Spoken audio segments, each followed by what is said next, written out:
ముందుగా దేవునికి, దైవ సేవకులకు, చేరువచ్చిన మీ అందరికీ హృదయపూర్వక వందనాలు తెలియజేస్తున్నారు. మరి నూతన వధూవరులు ప్రశాంత్, జ్యోత్సిక వీరి యొక్క వివాహ బంధం నేను అనుకుంటా దేవుని యొక్క ఆది అనాది సంకల్పమై ఉంది.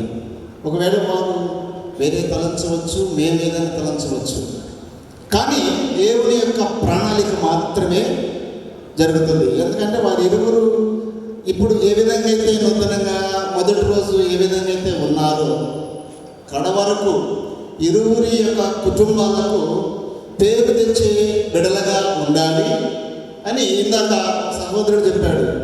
బావా మా అక్క ఏమన్నారు?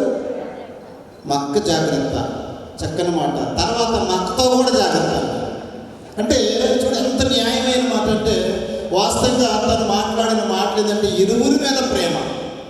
అలాగే వీరిద్దరు కూడా ఒకరి ఎడల ఒకరు ప్రేమ కలిగి, ఎందుకంటే వీరిద్దరు కూడా దేవునిలో ఉన్నారు కాబట్టి వారు ఎప్పటికీ కూడా ఇంకా దేవునిలో బలంగా ఎదగాలి. ఇరువురు కుటుంబాలకు మంచి పేరుతో పాటు దేవునిలో కూడా మంచి ప్రవర్తన కలిగి జీవించి ఆయన చేర్చుకునే బిడ్డలుగా ఉండాలి.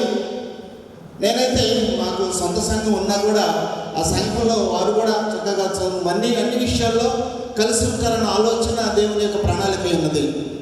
అలాగే మరి డాక్టర్ గారు నోవా గారు నాకు చాలా ఆత్మీయులు కనుక వారి యొక్క సహవాసంలో పెరిగినటువంటి బిడ్డ జ్యోత్సికను మా కోడలుగా చేసుకోవటం చాలా సంతోషం. కనుక వీరిరువురు కూడా చాలా అన్యోన్యంగా సంతోషంగా దేవునిలో ఎదగాలి అని తెలియపరుస్తూ ఇరువురికి ప్రత్యేకమైన శుభాకాంక్షలు తెలియజేస్తూ మాటలు ముగిస్తున్నాను.